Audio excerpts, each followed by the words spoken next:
Welcome to Small Biz Matters, another great program here to educate you, the small business owner, on how to be more efficient, effective, and understanding what your requirements are as a small business. Now, today we're going to be talking all about modern slavery. Now, I know a lot of you are thinking about slavery, and when you think about that, you think about people in chains and the history of slavery and how it really doesn't exist anymore. But those of you who are a little bit more savvy about what's going on in the world will understand that it is a major problem when it comes to your supply chain. And we are not completely absent from being responsible for that. Have you thought about what products you use when you're creating your product? Have you thought about the types of people that are working on your products as you build them? And did you realise that there's actually a piece of legislation now that affects you as a small business owner? Well, today we've got Steve and Sarah Morse, who are here to talk to us from Unchained, which is a company that they set up to help explain to small, medium and large businesses what their responsibilities are when it comes to understanding their supply chain and modern slavery, and how they can be more, better businesses when it comes to that. Welcome to the program, guys. Thank you very much.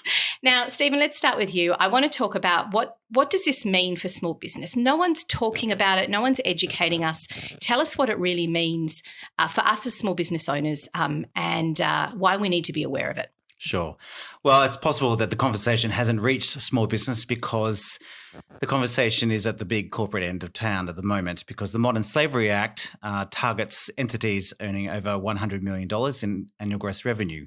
So the legislation immediately affects the big end of town and big corporates. However, there's going to be a chain reaction with the legislation, because once companies at the big end of town start meeting compliance, they're going to start asking their suppliers, particularly the Tier 1, Tier 2, and mainly going to be based in Australia, small businesses, medium businesses, to also demonstrate that that they're also meeting compliance. They may not need to fulfill the legislation, but they need to demonstrate that they're also slave-free in their supply chains and operations. And that's something that we're quite familiar with as small businesses. You know, we see these big pieces of legislation affect the big boys first, and we watch them stumble and fall over it, which is great. They can test that out for us in the first place.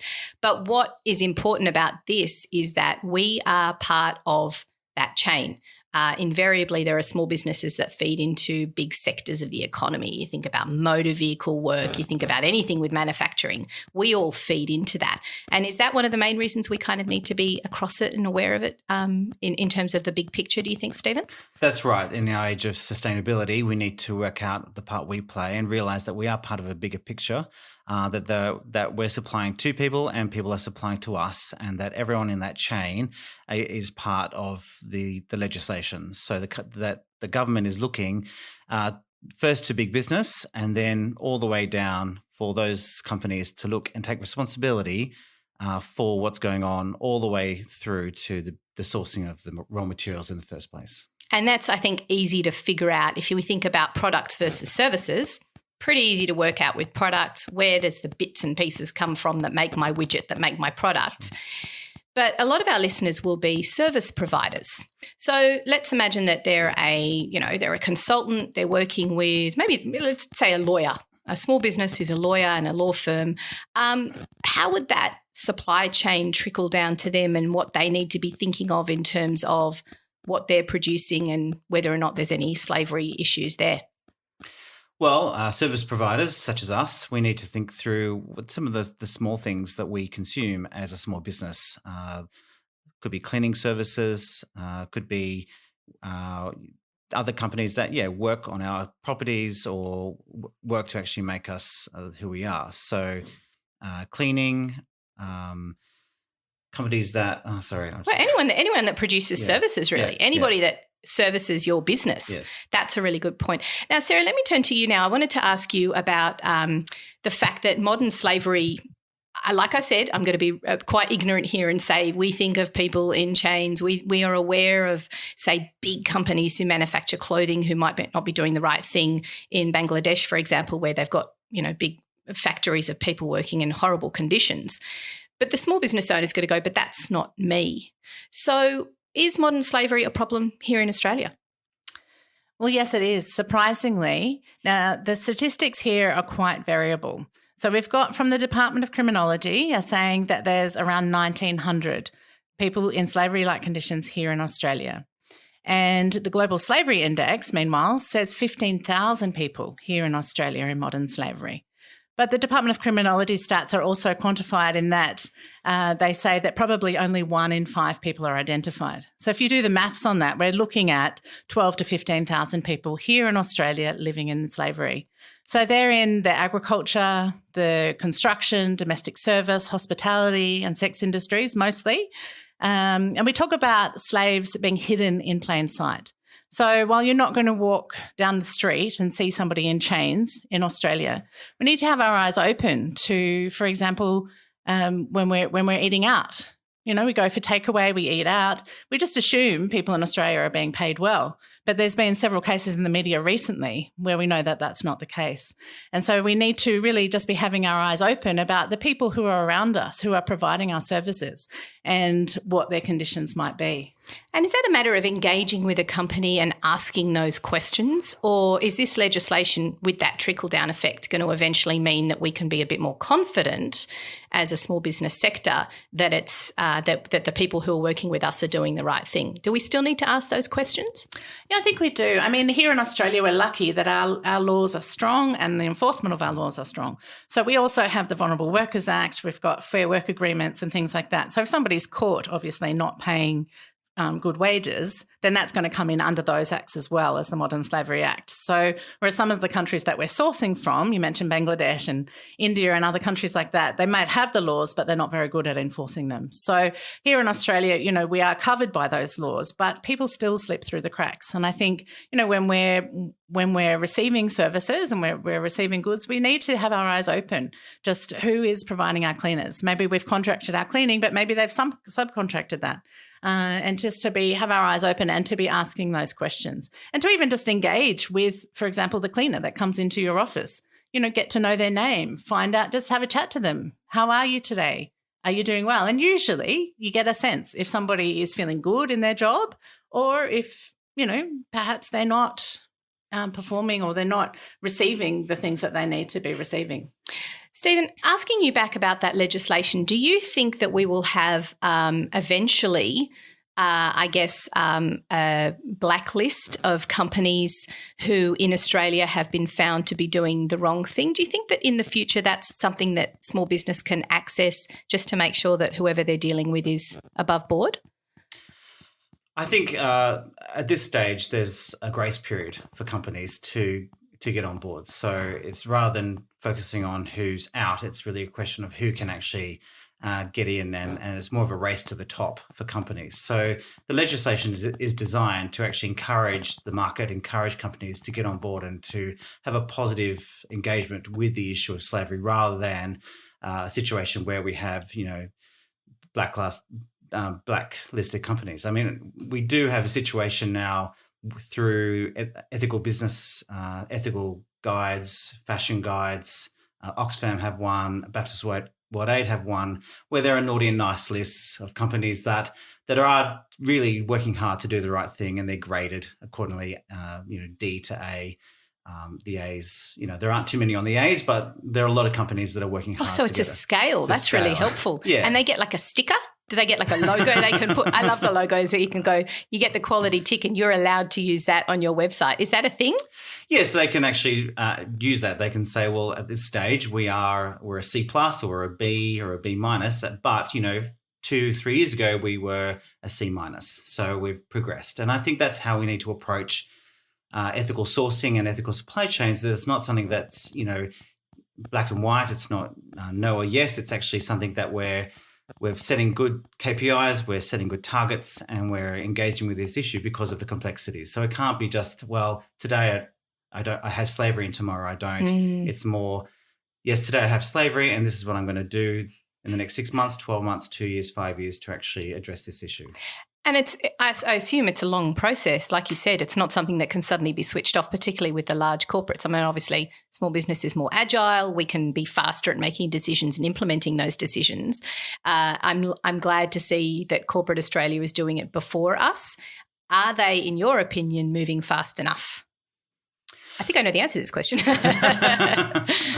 Well, I think if you spoke to a human rights lawyer, they'd probably say not quite. They're not moving fast enough, and having a journey mentality towards compliance or ethical sourcing is not the right approach. So there's a big demand from NGOs and the legal space to set clear targets, KPIs, and set a clear agenda of what you're actually doing, rather than wait and seeing. And I think there is a bit of wait and see still. We know from our experience of the UK Act that, compliance is low still for a lot of companies. So it's really got to do with the conversation between government and business and consumers to move companies along.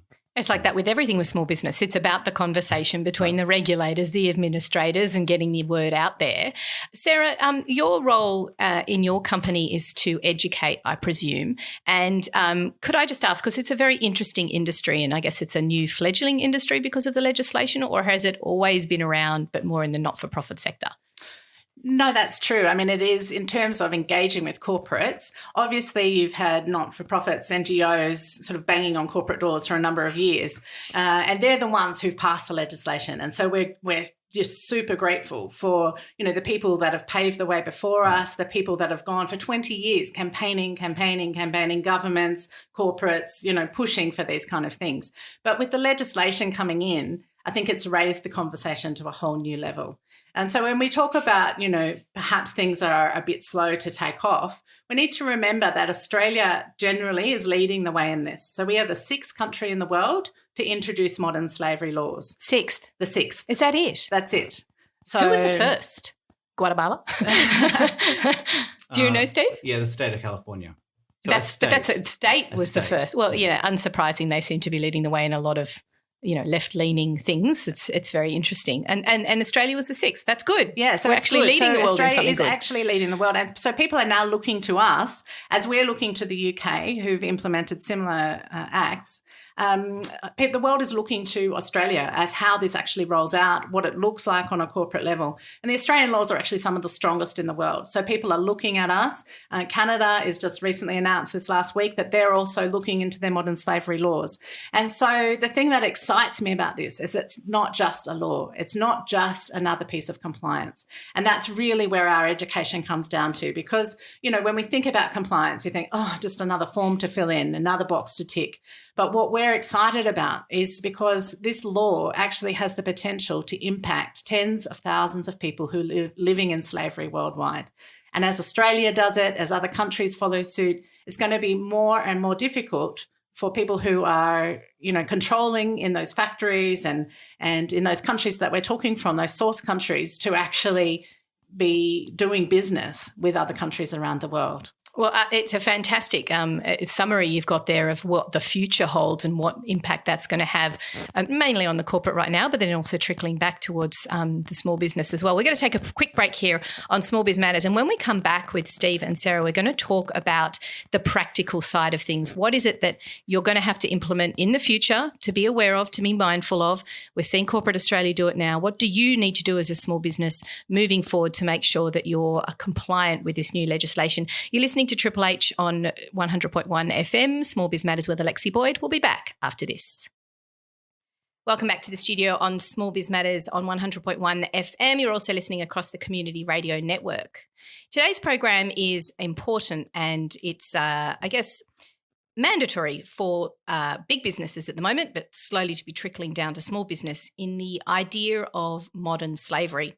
Now, at the beginning of the program, we talked about what modern slavery is and how you need to be conscious of that in your supply chain, whether you are producing products or even services, and who looks after you and your services in your business. Something for you to think about. But let's talk about the Act and how it's going to affect small business. But before we do that, I want to talk about Stephen and Sarah's journey, because yours is an interesting one in the setup of Unchained, which is the business you run now, because you have lived and breathed this issue for a number of years now through your volunteerism. Sarah, do you want to take us through your journey and why you're so passionate about this? Yeah, sure. I mean, I think when we're talking something like a global issue in modern slavery, it can be hard, it can be easy to get overwhelmed by the statistics. We're talking about 46 million people living in modern slavery on our world today. But when I hear those statistics, what I think about are the individual people that I've met in my journey. So my journey started, I was born here in Sydney, and I thought my life was pretty ordinary. And then when I was 17, I went to Africa and saw poverty for the first time. That was part of a World Vision study tour. And at that time, I realized, these people who literally had nothing to eat or nothing to feed their children. And I realized that the life that I was born into in Australia was actually an extraordinary gift. And so since then, for more than 20 years, I've spent my time visiting humanitarian projects, taking teams from Australia to work in development contexts and fundraising and advocacy here in Australia. I spent 2 years working in an orphanage in Romania, and that's where I really got to a deep understanding of the push and pull factors related to human trafficking and modern slavery. And most recently, Stephen and I spent 5 years working in Spain in modern slavery. And Stephen was doing his research. So he has a doctorate in human trafficking, really understanding from an academic level how the movement of people around the world is impacted, and also looking at issues like poverty and how we can actually prevent this from happening in the first place. So the people that I've met around the world, mostly are coming from situations where they're desperately poor and they have no other option but to engage in this kind of work. And for many people, they often are applying for a job that they think is going to be a good income, that's going to be a regular job. And it's not until they get there that they realize that they're actually now working for a slave driver and they have no way of escape. So I think for us, we come from a background of strong humanitarian work and also academic research. And while we were in Spain, I also worked in a safe house for survivors of human trafficking into the sex industry. And so there again, individual people with real stories, real names, real families back in their home countries, and stories of just extreme trauma and abuse that they've suffered at the hands of the human traffickers and the slave owners. Well, it's wonderful that you're taking this volunteer experience and this harrowing experience that you've been through and sort of turning it into something that can really make a difference on a large scale. Stephen, can I talk to you about the economics of this? Because there's nobody, I think, who can say that they are completely free of impacting slavery worldwide. We live in a global economy these days. Sure.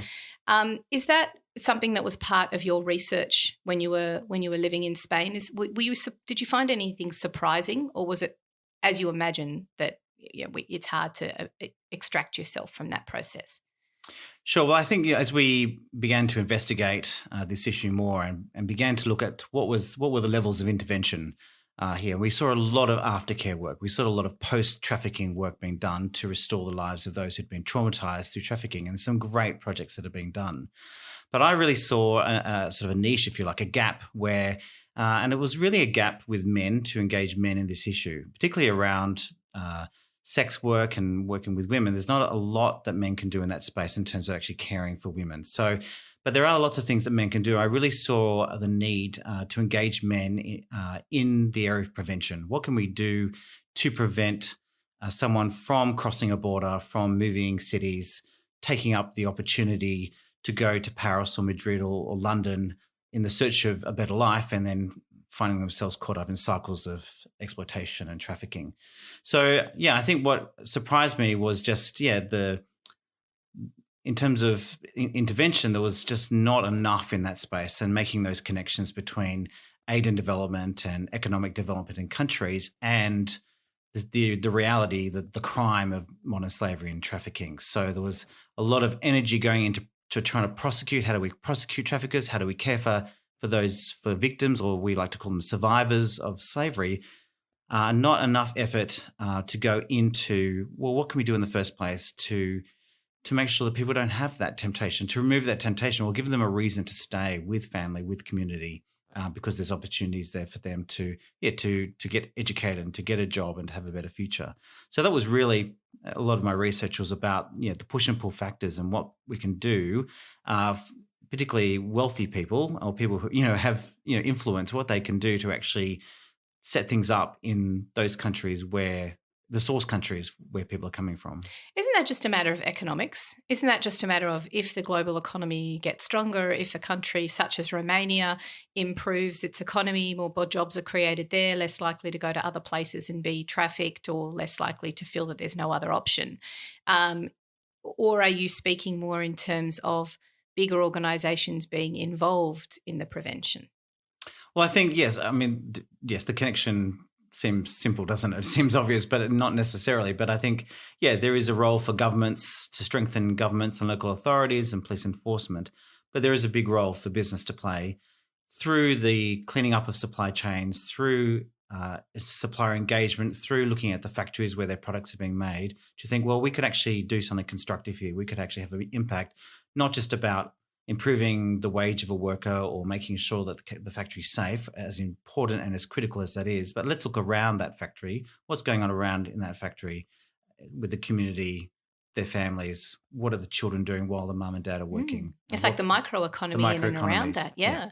And I think, obviously with having it mandated, that's a nice big carrot, and having the system where you've got the reporting guide of A to I think that's hilarious. It's going back to school reporting cards for these guys. But that's good. It gives them, as you said, it incentivizes rather than blacklists. Exactly, yeah. So this piece of legislation, which is currently sitting with corporates, did you say gross over 100 million? So not small business. Yeah. Let's talk about the legislation and what the mandatories are at the moment, and then what we can imagine that trickle down will be to small business. Sarah.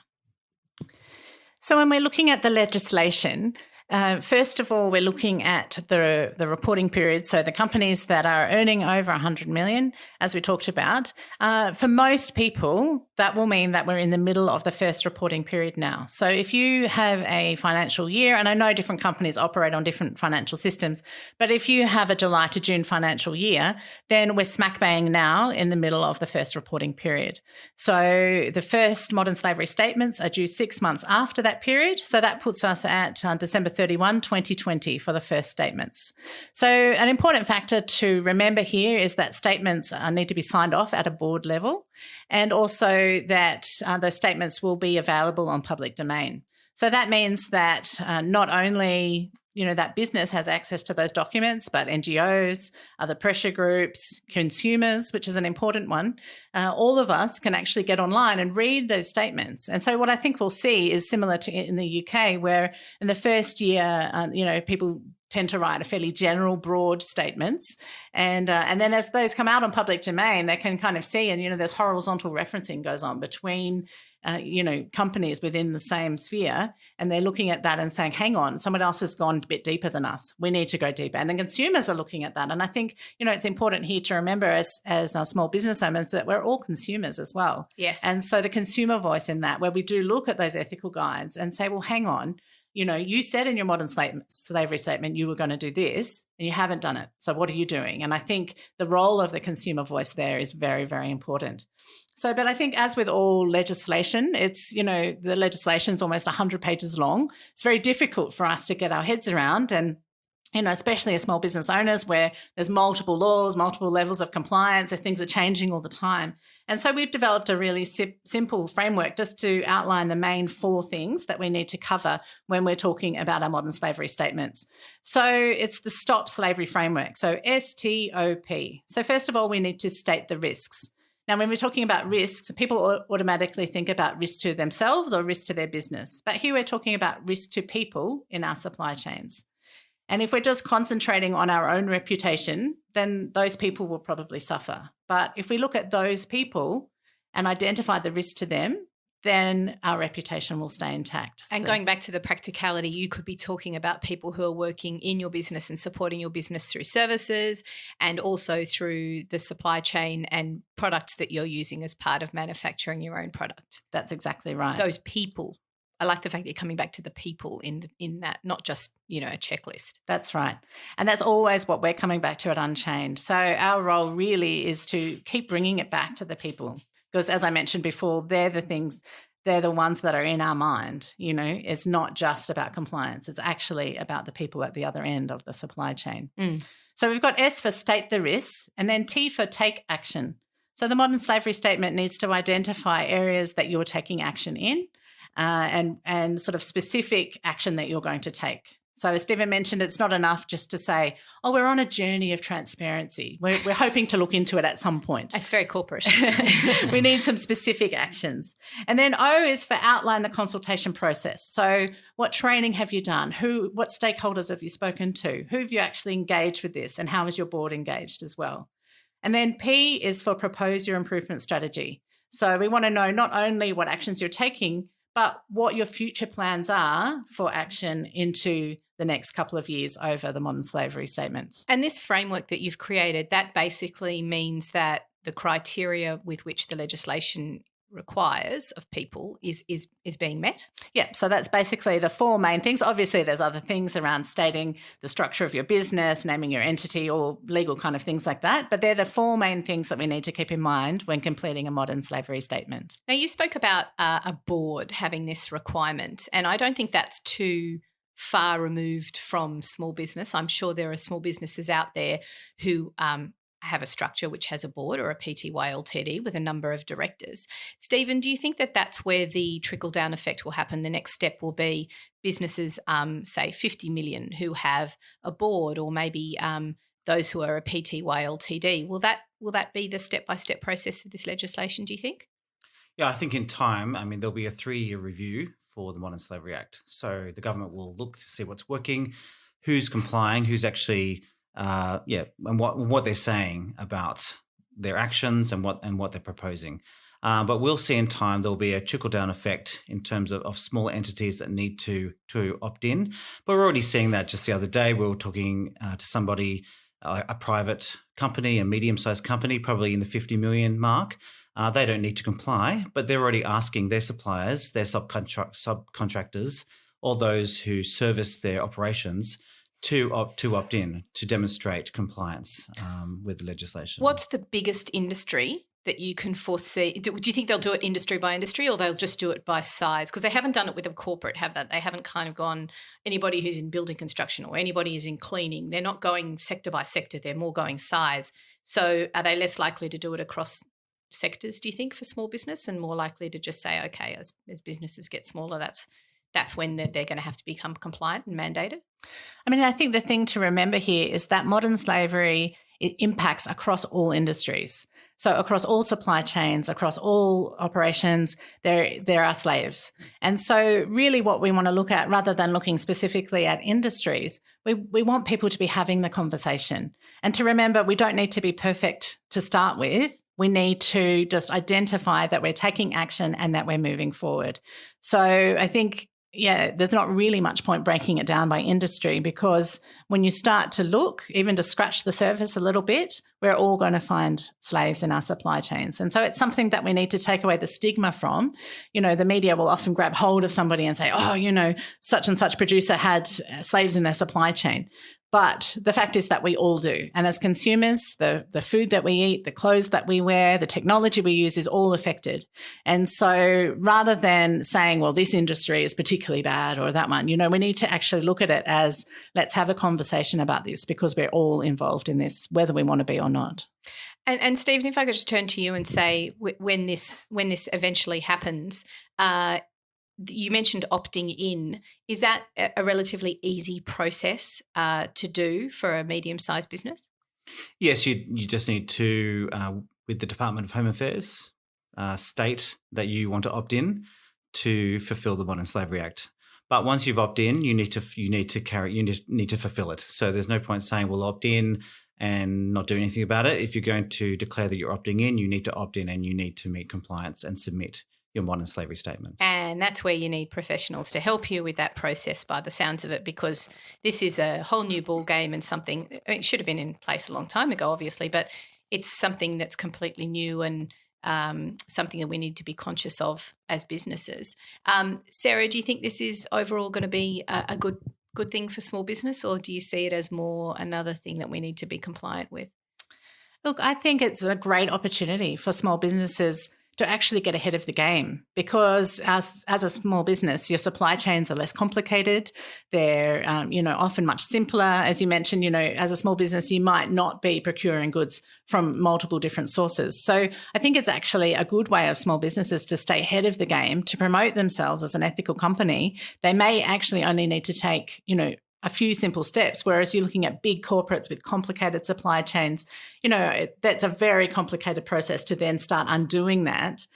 So I think it's a way that small businesses can actually get a step ahead. And then when they're tendering for business, they're able to say, we're already compliant with modern slavery statement. Here's our last year's statement, as proof that we've complied.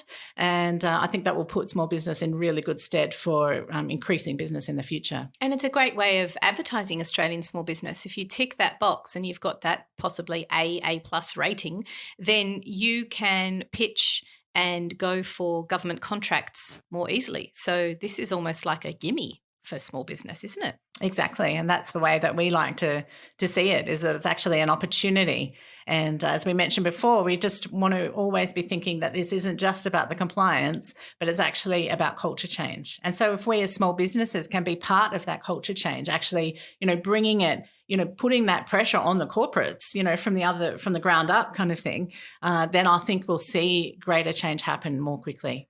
And Stephen, speaking of pressure, do you think that it's going to be sector by sector? Do you imagine the sustainability sector being faster uptake of this, or are you seeing, say, construction or a different sector be better at uptaking and being compliant around this? I think sustainability sector will be at the forefront because it's on their agenda, and they want to make sure that they are known for being sustainable in all matter of things, not just social and environmental. So sustainability, and they also want to attract the best talent as well. So it's very much on the agenda of young people as they enter the workforce, that companies have a purpose, are ethical, are sustainable, and give the opportunity for young people to grow in that environment. You raise a really important point there, actually, because attracting talent and retaining talent is a big problem for small business when we're competing with the big boys for the millennials and for the new generations of workers. This is a great way to attract them, saying that you are compliant not only for your own workers, but also for any business that you're going for as well. That's right. And it gives young people the opportunity not just to excel in their particular trade that they're coming to the business in, but also to expand and to approach business and in an entrepreneurial way with issues of sustainability that they can actually grow into. So Sarah, as well as your STOP plan, which you make available, I presume it's available for people to look at on the website, and they can follow that as some sort of broad step-by-step process. What else should be people looking for when they're engaging with a company like Unchained to support them? So what do they need to have to understand that what they're getting back for their buck? Right. So I guess there's a number of different things that we offer. So first of all, it's a basic training and education piece, because as we've sort of talked about already, this is a new area and not many people are aware of what they need to do to comply. But first of all, why they need to comply. So we're looking at training and education, and then moving into gaps analysis. And so Unchained offers a really fantastic gaps analysis package where we can come into your company or a group of small companies, we could work together and actually go through step by step and work out where your gaps are and where your risks of modern slavery are, and then the steps that you can take in developing an action plan. So we offer those services sort of as a one-off, but also as an end-to-end product as well. And that's, I think, important part of the legislation. It's an action plan. It's not like you have to suddenly tick all the boxes within 18 months. This is a gradual process, and as long as you're showing, am I right? As you're showing adherence and improvement in this regard, then it keeps the legislators happy. That's right. And that's really more what we're looking for, because that's where real change is going to happen. So if people are just making big fancy statements and ticking off boxes and saying, oh, we're doing all these wonderful things, but they're not really, well, that's useless. But if people are saying we're taking small steps to implement change and we mean it, then that's where the change is going to happen. And that's eventually where it's going to impact people on the other end of supply chains.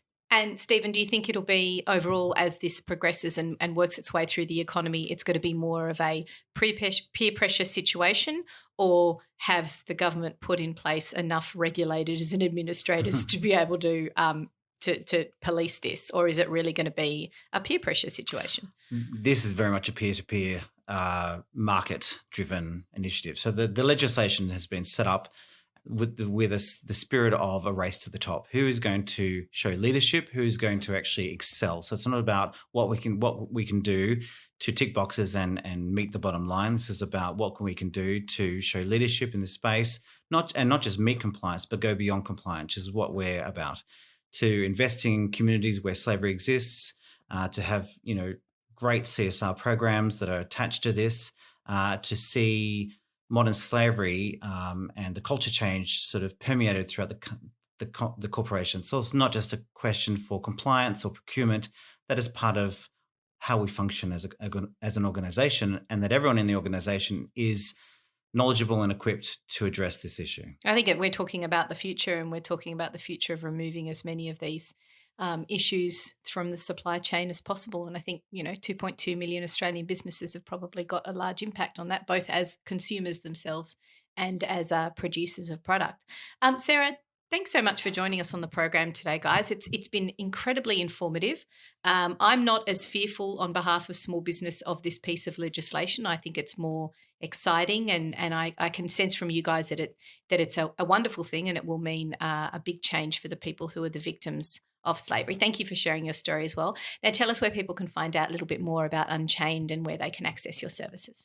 Sure. So you can go to www.unchained.net.au, and there you can actually jump on and do a quick survey to find out where your business sits in meeting the Modern Slavery Act requirements, and also access our online learning program as well. So there's a few easy wins there for you straight onto the webpage, and then obviously get in touch with us and we can have a conversation about how we can help. Well, fantastic, guys. Thank you for sharing your journey, your expertise, your wealth of knowledge in this area. And we look forward to having you on the program again. Fantastic. Thank you very much. Thank you.